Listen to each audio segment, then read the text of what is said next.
the hardest part of that ring. Austin 316 says I just whipped your ass. For the hardest part of the ring. Hello, everybody, and welcome The hardest part of the ring. Hello and welcome to episode 141 of Hardest Part of the Ring, the podcast where four friends get together to celebrate the wonder of professional wrestling. My name is Adam and I'm joined today by Sam. Hello. By John. Hello. And by Brett. Hello.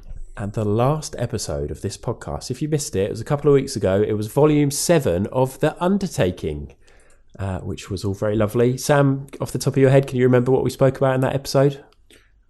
Yeah, we had Undertaker versus the fake Undertaker. Yeah. And then we followed that up with Undertaker versus Yokozuna in a rematch.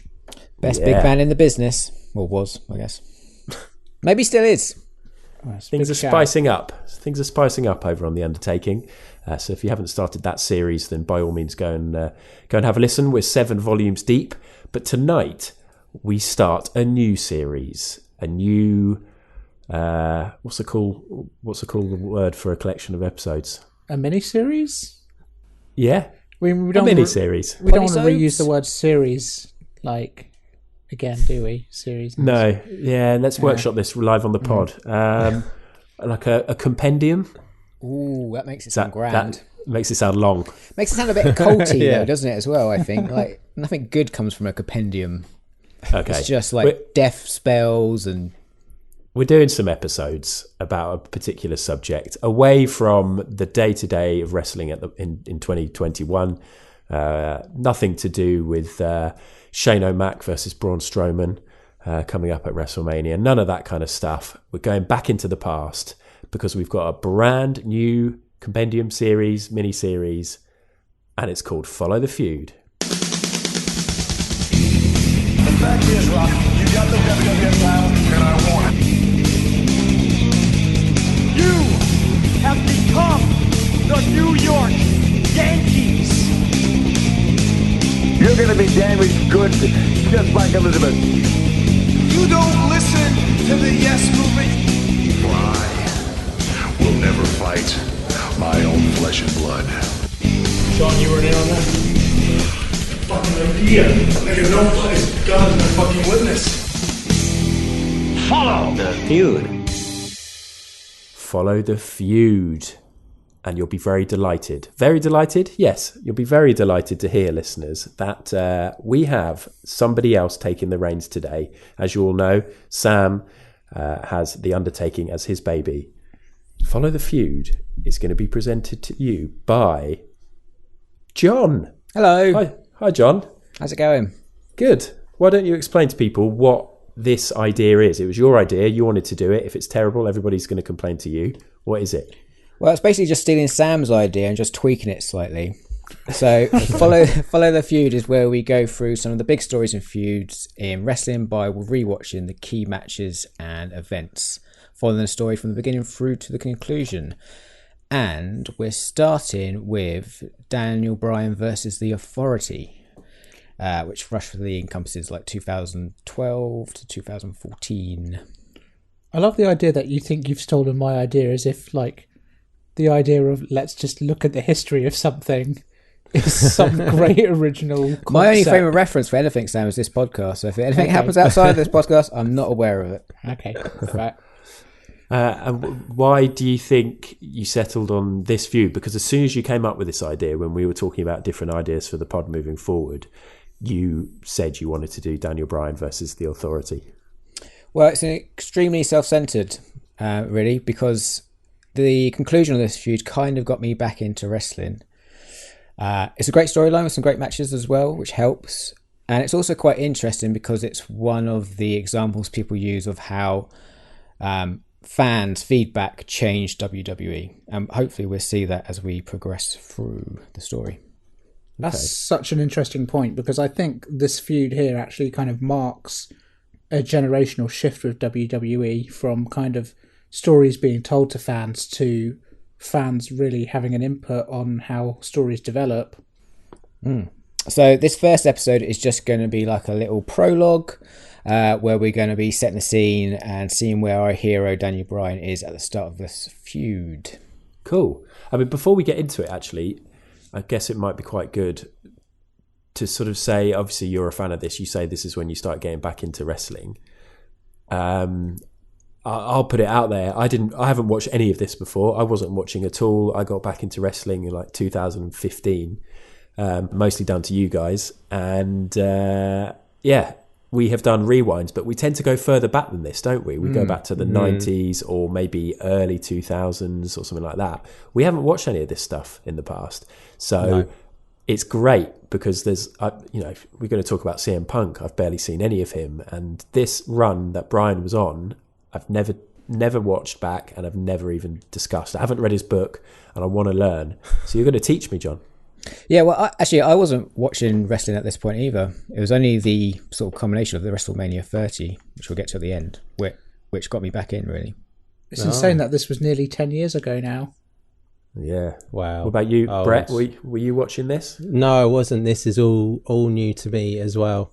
This was an era of time that I was not paying attention to whatsoever, which is a bit of a shame because I was watching like other wrestling and I always knew of Daniel Bryan being like touted as, this great wrestler on the indie scene, but I didn't really catch his birth and growth in WWE. I think I remember us all working together, and we used to message on Skype, text chat, because WhatsApp groups and things weren't really a thing back then. And I think I remember Sam sharing a GIF of the yes chant and thinking, that is really cool. How has a wrestler got over the word yes? And that's the first time I knew about him. I absolutely love this because this was, when I was watching wrestling, I haven't ever stopped watching it, but I've definitely kind of gone through peaks and troughs of enjoying it.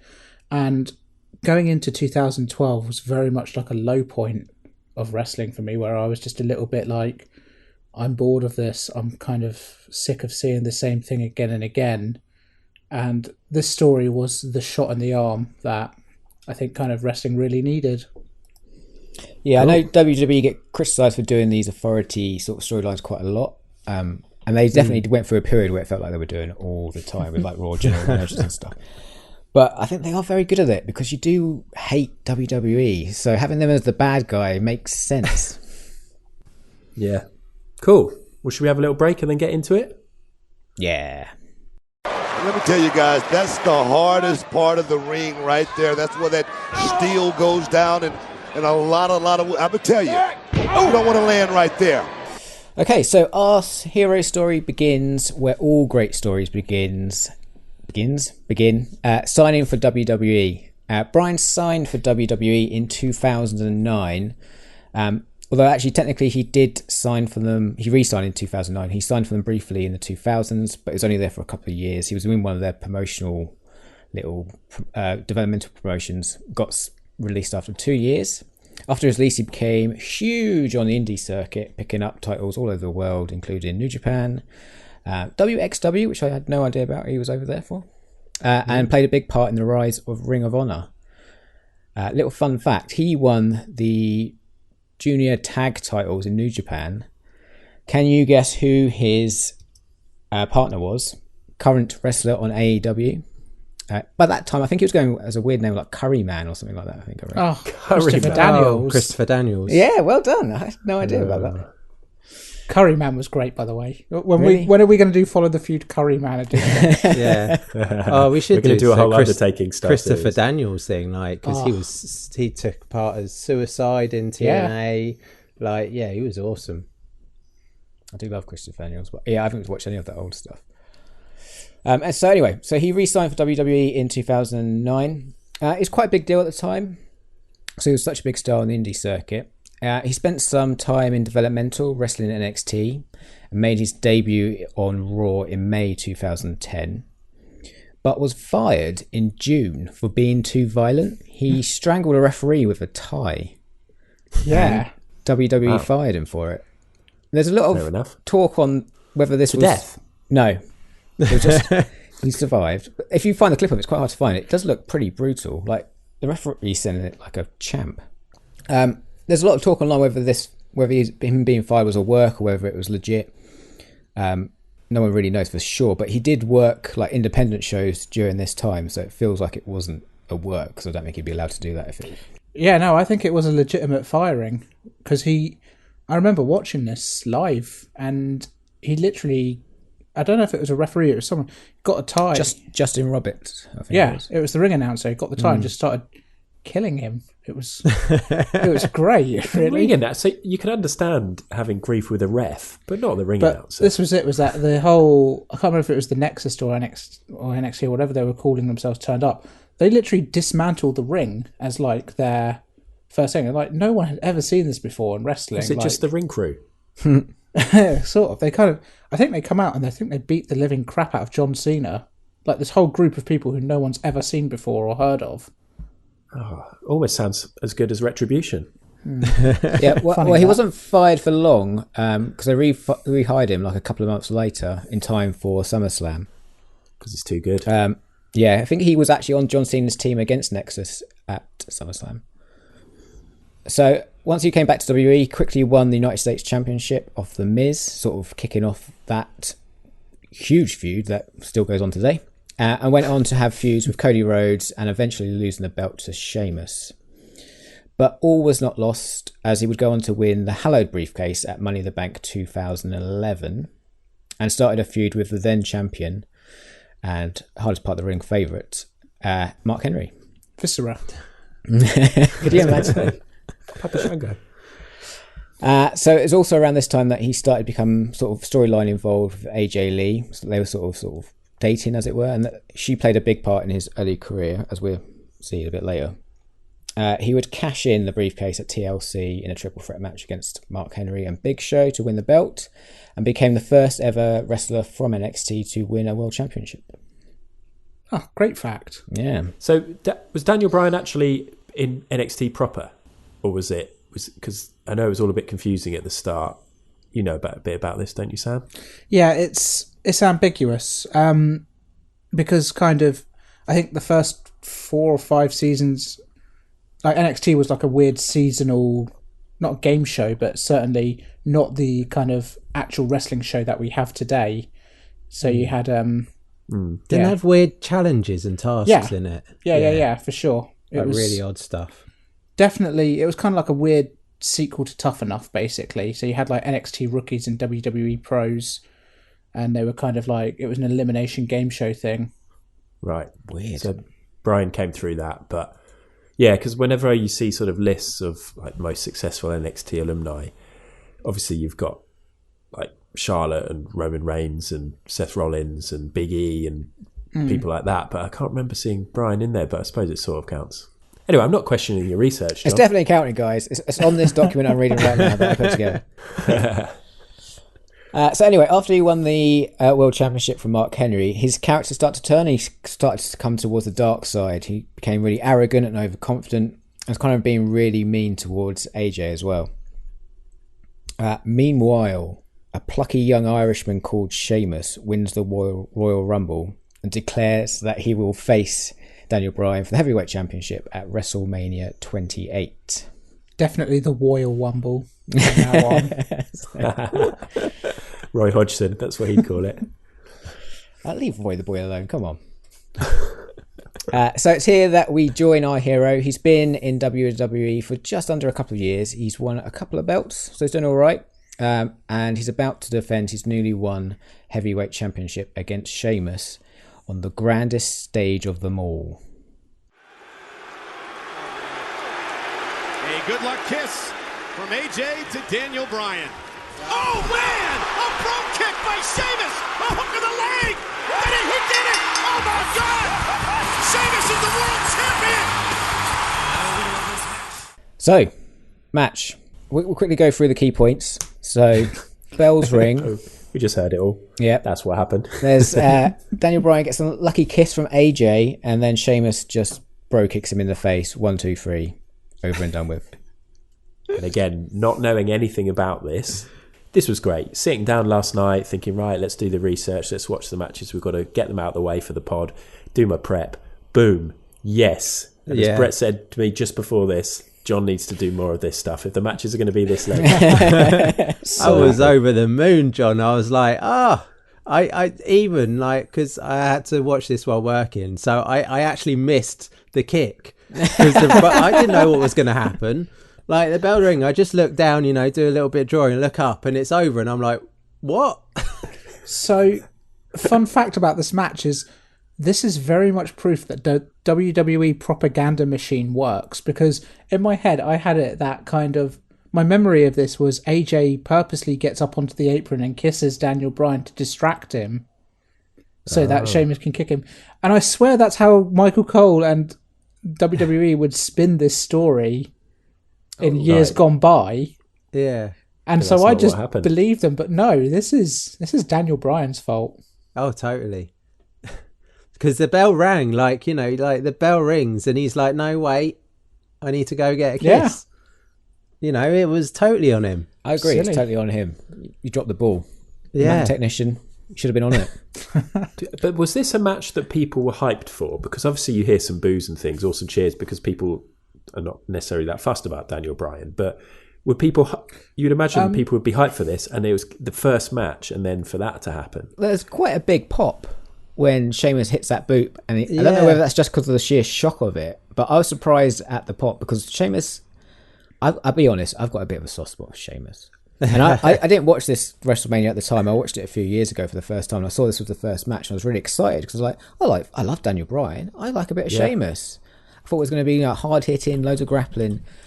And then when this happens, first match of WrestleMania, normally it's a barn burner, the first match. This is what we all wanted Drew McIntyre versus Goldberg to be, didn't we? Yeah. I mean, I didn't want anyone to have to kiss Goldberg before, to distract him, but I was expecting a Claymore 1, 2, 3. That's what I was hoping for. I remember when I was watching this kind of at the time, because I was really excited for this WrestleMania. Like, you had The Undertaker, Triple H in a Hell in a Cell.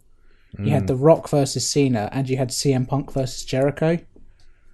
And so, like, kind of, you have Sheamus and Daniel Bryan. For me, Sheamus at this point is kind of an up-and-comer. And you've got Daniel Bryan, who is kind of, like, even now at this point, people know him as an indie wrestler who is with WWE, similar to CM Punk. And so I was thinking, okay, this could actually be the match of the night secretly. Yeah. And, I remember being I was a bit pissed off at the time, but kind of, I think, in the fullness of time, it's a bold story to tell on a pretty packed card. Could you imagine how pissed off we'd be if we were doing the podcast back then? Like this indie darling comes in and just gets destroyed. First WrestleMania is just destroyed by the WWE product. From that angle, it's dreadful, isn't it? Bitter taste. I would have been like, one match out of the way. This means it's going to be shorter than I'd thought. Fantastic. Crack on. Hopefully more of these. Yeah. So obviously there's not a great deal to talk about with this. But after this match, where do you think Daniel Bryan's popularity is? Judging by crowd reaction and stuff like that. I think he's popular, but I think it's kind of middling. It's not kind of... I think you've got quite a hardcore fan base who are sort of all in on him already, but I don't think the majority of the crowd are kind of behind him or against him at this point. No, I mean, I wouldn't really... like I say, I didn't really watch it this time, so I wouldn't have much of a clue, but obviously just his heel persona, by being the arrogant person, I didn't think he was necessarily going to be that over at that point. How do we feel about his look, though? The short hair, the short beard. I quite like it. Well, he goes back and forth anyway, doesn't he? We see it's a bit like when we used to work with Brett, and he'd come in and he'd shaved all his hair off, and then he lets it grow back, and it's a guy who doesn't like to get regular haircuts. Yeah, his hair grows way too quickly. Can't be bothered, essentially. Yeah, and it grows very quickly because he's extremely... He's well, we virile. heard all the things The Rock says about him later on. But yeah, it was weird watching this, having not watched much of his earlier career in WWE, because I'm used to just seeing Bryan as universally loved, even when they've tried to make him out as a heel for loving the planet. it was weird to see, because I kind of thought it wasn't like, boo, we hate this guy. It was kind of like, almost they're not really that fussed. It was interesting. Can I go off on a massive little tangent here? Go for it. Massive Sam. little tangent. A massive little tangent. You remember when Bryan was the champion of the planet and he was hanging out with Luke Harper? Yeah, with the wooden belt. Yeah. And Luke Harper was carrying around a small cage that was covered by a blanket. Eric Rowan. Oh, yeah. Eric Rowan, sorry, not Luke Harper. Oh, yeah, it was Eric Rowan. Yeah, sorry. So Eric Rowan was carrying around this small cage that was covered up. Do you know what the original plan was for that?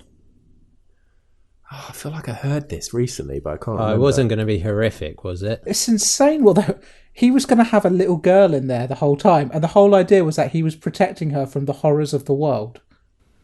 I mean, like a dolly or something. I don't know. so I are think they that's trying better to than what say it that was. if you're like a vegan who loves the planet, you cage little girls? Yeah, that's I don't know. You tell us, Brett. You tell us. Something at some point in time, some days. writer or someone said, "Do you know what? Let's put a plastic spider in there and be done with it because this is not okay." That is horrendous. Oh my days. And that's Sam's massive little tangent. Nice. Anyway, so back to the story. So the Raw following this WrestleMania goes a bit crazy because the crowd are constantly chanting, doing yes chants and chanting Daniel Bryan's name throughout the whole show. Even this was the show where Lord Tenside debuted as well, which is one of the worst debuts of all time. And throughout that entire match, they're just chanting Daniel Bryan and doing yes chants. What? So they were upset with what happened at WrestleMania. Yeah, it definitely seems that way, and it sort of picks up on that narrative of, the fans versus WWE, and the fans were desperately trying to get their voice across that they really liked Daniel Bryan. Or actually, maybe, it's a Raw after WrestleMania, they could just be being dicks, though. Yeah. It's hard to tell. So following this match, Sheamus and Bryan would have a rematch at the next pay-per-view, which was Extreme Rules, which was a 2 out of 3 falls match, which, Daniel Bryan also lost. So at this point, he's lost his 2 biggest matches in his WWE career, and things are looking pretty bleak for a would-be hero. He also isn't much of a hero. Like, he's constantly being shit to AJ, and they sort of portray her as a little bit crazy as well. Yeah. Very uncomfortable, all of that stuff. But things would start to improve. The night after losing to Sheamus at Extreme Rules, Daniel Bryan won a Beat the Clock match against Jerry Lawler. Have you ever heard of a Beat the Clock match? Is that when you have a series of wrestlers all having matches and whoever wins the fastest is the winner? Yeah. Bailey had something like that recently. Bailey and Sasha, or a couple of years ago. Was something Bailey, similar, yeah. So Daniel Bryan versus Jerry Lawler was the last match on. He had to beat Randy Orton, who I don't know who Randy Orton had beaten, but he had to do it in under 4 minutes, which he did. Jerry Lawler, surprisingly good still. Well, back then. Did you watch this? Yeah. Oh, really going deep with the research. That is a Jerry match. Lawler matches. That's a match that using a time machine could be really good. Yeah. Like peak Jerry Lawler versus peak Daniel Bryan. Mm-hmm. Yeah, so he became the number one contender and would have his match against CM Punk at Over the Limit, but that match would end controversially with Punk tapping out, but the ref counting the 3 count against Daniel Bryan. So the feud continued, but with the addition of the Devil's favourite demon, Kane, started to get a bit involved. And these two would kind of fight backstage and interfere with each other's matches, until finally Daniel Bryan won an elimination match to face Punk at Money in the Bank. This was also around this time that there was a bit of a love triangle between Daniel Bryan, CM Punk and AJ Lee. AJ Lee sort of fancied CM Punk, Daniel Bryan fancied AJ Lee, and Punk was just being a bit of a... CM Punk fancied Daniel Bryan. CM Punk fancied CM Punk. This was all really weird watching it was great getting the promos obviously before this match so you can get up to speed with what's been going on, and with the AJ stuff it's just like one kisses the other, then one proposes to the other, then the other one proposes to the other one, and then there's a kiss there, and then it's like, no, I'll kiss you instead, and these guys need to wise up and just ditch AJ. I mean, it's all her fault, it's all the woman's fault.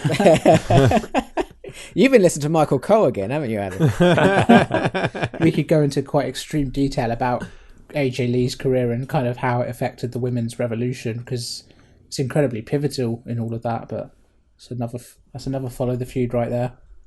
Yeah, well, for this match, just to add a little bit of spice, they made AJ Lee the special guest referee. So we rejoin our hero after he was humiliated by Sheamus and feeling aggrieved at not beating Punk at Over the Limit. So he has one final shot at Punk's title at Money in the Bank 2012. Who will emerge from the chaos? Who will break out of the pack? Who will climb to the top and seize opportunity? One step closer to destiny. Who will be the next champion? I really enjoyed when Punk came out and Michael Cole said about how he's the 17th longest reigning champion out of 110 title reigns. Those are the kind of stats I can get behind. Quite hard to work out and not really worth saying. No. 17th out of 110. Neither of those numbers are, if he just got into the top 10, fair enough. But the other thing is, this belt, is it the ugliest championship belt WWE have ever had? Still the spinner at this point. Yeah, it is. Yeah, hated It's that. gross. And it says champ. It has the W and then it says champ instead of championship. It's almost like WWE invested way too much into one wrestler and kind of custom built a lot of stuff around him. Although, I mean, in some respects, as awful as I thought that belt always was, at least there was more to it than just the WW branding. Like, that's just dull as dishwater. Yeah, that's true, I actually. mean, the one thing I'm always going to like about the spinner belt is when Rob Van Dam won it and his happy stoner face just sat there spinning it round. Oh, you know he was backstage playing with that for hours. Well, if you like the belt enough, Sam, it's currently reduced on WWE shop WWE.com. Usually it would set you back £330. It's currently available for £252. Ooh, does that include shipping? You getting free shipping if you're spending £200? I doubt it. And then you have to pay all the import tax when it gets here. Yeah. Yeah, 6 probably months' quite time. weighty as well, isn't it? We got screwed with that once, didn't we? Didn't we do a bulk order of t-shirts from WWE once that got screwed with import tax? Yeah. That was back in the days when we were fresh young podcasters excited about the WWE product. We bought a load of t-shirts. Oh, I tell you what, things change. I think I might buy the Kevin Owens one. You know, the Stun the World one? It looks a bit like a Aussie Open one, I think. The one that my wife's actually got. Ooh. Cool. Might buy it. Looks cool. Anyway, the match. Keep us and the listeners updated on that potential purchase. What did you think of the match? Good. Very good, because lots happened. And there were lots of great moves and, some counters. We had lots of kendo stick action. We had some chair stuff. I mean, Brett, you're probably not happy because it involved a key part of the match going to the back, and then you spend the whole time knowing they're coming back because AJ got knocked off the ring and went to the back and replaced by another ref.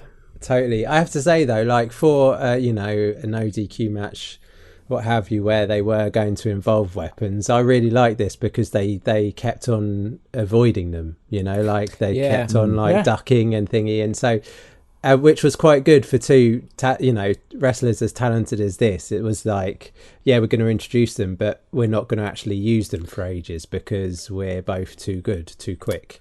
For all the shit we give WWE, they did give us a nearly 40-minute match of CM Punk versus Daniel Bryan. It's surprisingly long, isn't it? I couldn't believe how long it was. I enjoyed it, but I couldn't believe how long it was. I didn't even know it was that long. No, me either. It didn't feel that long. Yeah, it didn't feel it at all. That's the sign of a really good match. Yeah. And this is just a fantastic match. So many good technical counters in a match which is based on kind of using weapons and stuff. It's excellent. Yeah, it was really sweet. There's an amazing bit where Punk goes for like the GTS twice and Bryan counters it twice, and then the last counter he counters it into a surfboard. Good. My favourite point in this match was AJ Lee kind of just playing chaos. It was so good. I love her kind of chucking the chair just down in the middle of them and being like, one of you go for this chair. It kind of, again, like watching this, it just kind of I don't like it when wrestling is predictable, and having someone like her kind of just playing an agent of chaos made it such an entertaining match and I guess to watch. The bonus of that whole her getting sent out the back allowed them to have a match between it. Because if she was out for the time, then there would have to be shenanigans, and it would probably distract from those two having a great match. So in this respect, I get it. It's so true, though, in terms of just not knowing what's going to happen. When she stood there with the chair in the middle of the ring and the wrestlers are in the opposite corners, you don't know. Because I was thinking, oh, she's going to give the chair to Bryan. And I was like, no, she's going to give the chair to Punk. And then she just chucked the chair in the middle. I think they did that so well, because the whole way through that match, at one point, AJ's going to favour one of them, right? She's going to give an advantage to one of them, but she doesn't. Yeah. She completely down the middle. Like if she gives a favour to one, she gives a favour to the other one as well. It's brilliant. That's the beauty of all of it, is she does actually call it down the middle. Like, she doesn't fast count or anything. Great ref. She's a great ref. Yeah. So how does it end? How does it play out, John? Are we gonna tell the listeners? So Punk misses an elbow and Bryan gets in a yes lock with the kendo stick, which is brutal. Great. Yeah. Punk gets out of this and hits Bryan with a GCS4, a great near fall, but Punk can't quite get the cover quick enough, so it's only a 2 rather than 3. Yeah, very slow cover, very slow, probably a bit too slow. Yeah, he needs to work on that game. So Punk finally sets up the table. He sort of teases early in the match, and there's some fighting on the turnbuckle, and then Punk suplexes Bryan through the table for the win. Solid ending this. I like seeing a match finish without a finisher. My one criticism of the ending is it quite obvious that Punk took all of that. Yeah. I mean, I would also say it looked more like Punk, by virtue of him landing on top of Bryan, gets the pin, as opposed to it being like a calculated sort of finish. Yeah, and he's bleeding afterwards. There's like blood on his side. You can see with Punk, so it must have been from the edge of the table. So you think, it's rough. It's a good match, though. I enjoyed this match a lot. Yeah, it's just when you go back and watch these Punk matches, it's just his presence and charisma is unlike anyone, I think. Yeah, I don't think there's been another wrestler like him since he's left. He's not the biggest, he's not the tallest, he's just you can't stop looking at him when he's working, though. Yeah. So after this loss, Daniel Bryan's obviously a bit down in the dumps. And so they have a mixed tag match, AJ and Daniel Bryan against The Miz and someone. And at the end of that tag match, Daniel Bryan pops the question to AJ, "Will you marry me?" And she says yes. Things are looking up, guys. Romantic. So good. A wrestler's wedding, always a good thing. So they're going to be married on next week's Raw, which is also Raw 1000.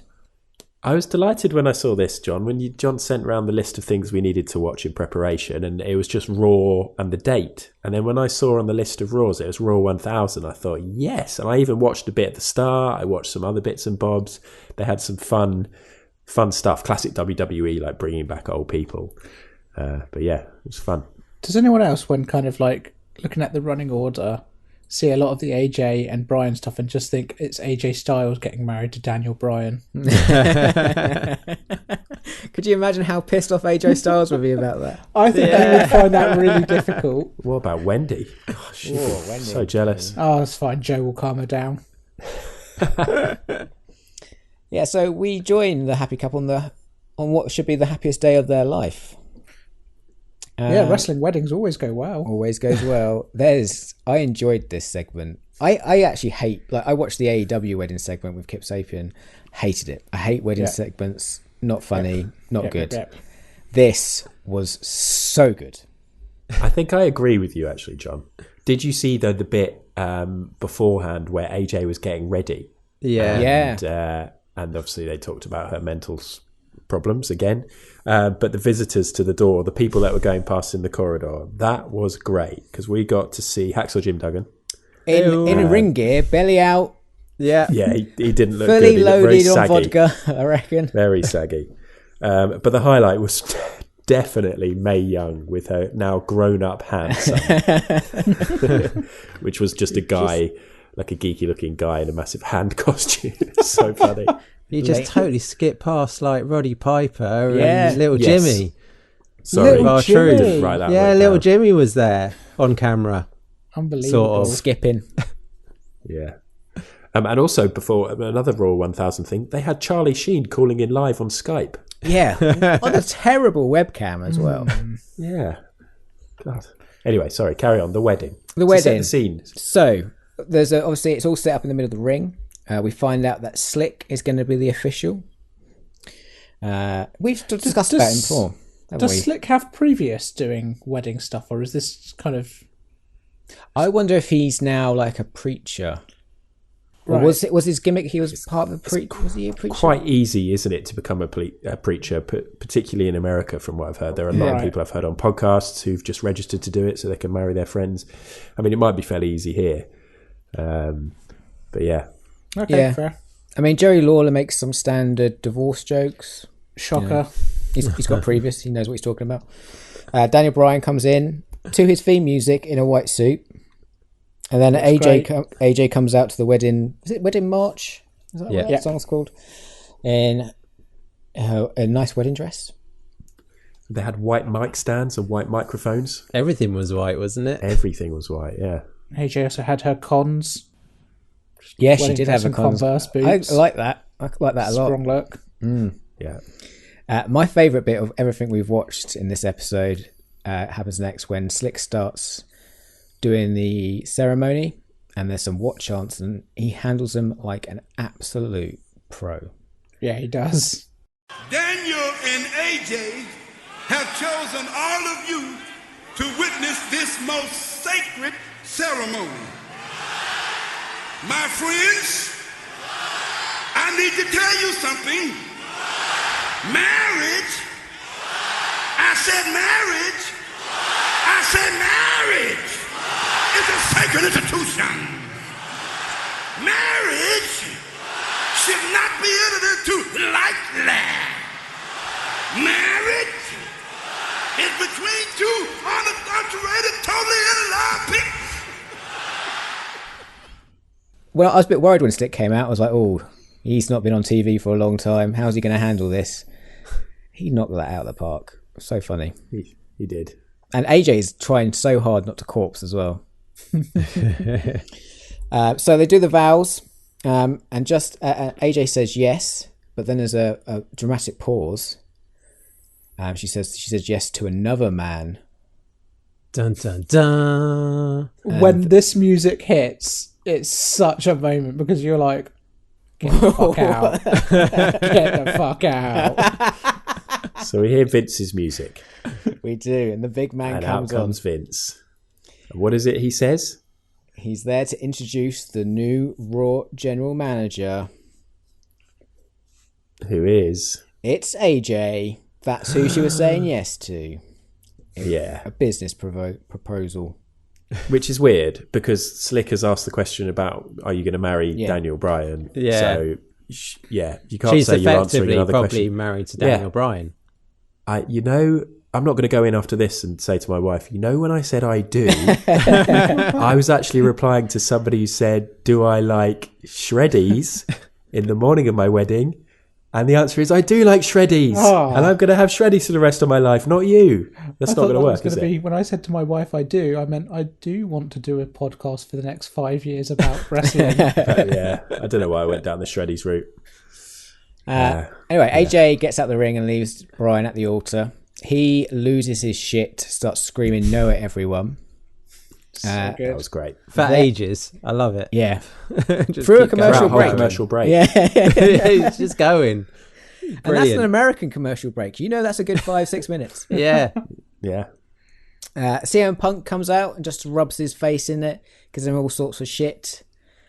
And then the music hits. And who is it? And let me tell you something, Punk.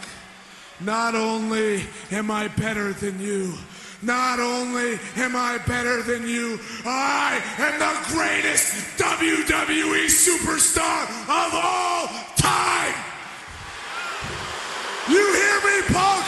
Greatest of all time.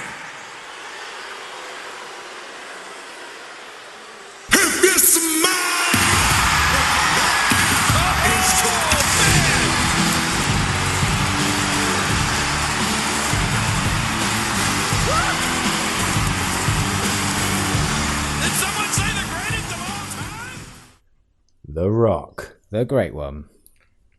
So he also comes down and rubs Daniel Bryan's face in it. And It's because Daniel Bryan says that he's not only the best wrestler in the ring, he's the greatest of all time, basically. So The Rock's got a problem with that. And he does a great joke on Daniel Bryan, which we have a clip for. And not only will I be the champion, but I will be the face of the WWE!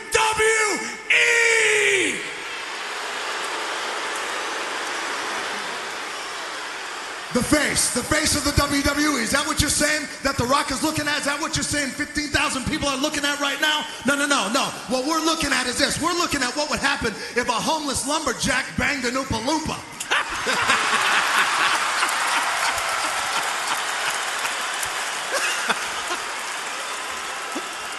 Oompa Loompa Doopa Dee Ding. You look like a troll from Lord of the Rings. And then just to top things off on Daniel Bryan's, what was meant to be his happiest day of his life, The Rock rock bottoms him. And that's the end of the segment. It was a wedding gift. So, I mean, it's fair enough. You should be happy with a wedding gift like that. I'd love to get rock bottomed by if he turned up at my wedding, he'd be delighted. Bowl of shreddies after. Yeah, rock bottom through the wedding cake. Yeah, incredible. Yeah, I mean, you can already tell that this whole Follow the Feud is going to be really good following his story when, like, the first episode starts with CM Punk, The Rock, and Daniel Bryan all in the ring at the same time. Yeah. And that's the stuff of legends right there. I know. It was so good, this segment. Yeah, it was. Great insults from The Rock. The best part is that The Rock really sets the bar as to kind of what Daniel Bryan needs to achieve. Like, he calls him out saying, you're not the greatest, you're not the best, you're just a little weird man. Essentially, he's one step away from calling him a B+ player, which is incredibly foreshadowed. I didn't think this was The Rock's best work on the mic. Oh, there were a couple of bits where I felt he sort of stumbled a little bit, or he like repeated himself, or he used like slightly the wrong word at the wrong time. Or I mean, the thing about The Rock at this point in time is he's very much Hollywood Rock. He's phoning it in and just kind of getting a paycheck. Yeah. Setting up his next match with Cena, wasn't it, I guess? Yeah, I think so. Yeah. Anyway, so where does this all leave D-Bry? Yeah, so this is it. So this is at the start of, this is the end of the prologue. Where do we think Daniel Bryan's popularity is? Well, you'd hope there's some sympathy for him, given what he's just been through. He's out of the title picture now, though. I mean, you can't really come back from that. He's been humiliated in front of everyone. CM Punk's humiliated. The Rock's humiliated. And he's been, like, just awful to AJ Lee in the run-up to all of this. And she's now his boss. And the crowd loves CM Punk, so... Yeah, it's not looking great for Daniel Bryan, is it? No, so this is where we're going to leave our hero for now. He's held a couple of belts, but was humiliated by Sheamus, AJ Lee, CM Punk, The Rock, and Vince. Our hero has reached rock bottom, quite literally, and is now very angry. And that anger is going to define what is going to be the next episode. It's unlike Vince to humiliate an indie darling, isn't it? More of that later, Brett.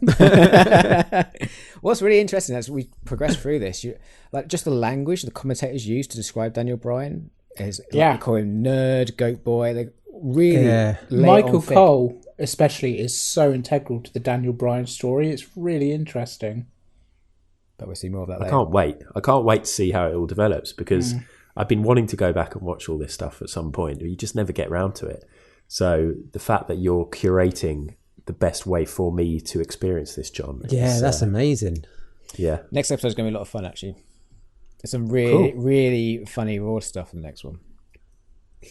All right. Well, that brings to a close the first section of this mini-series compendium.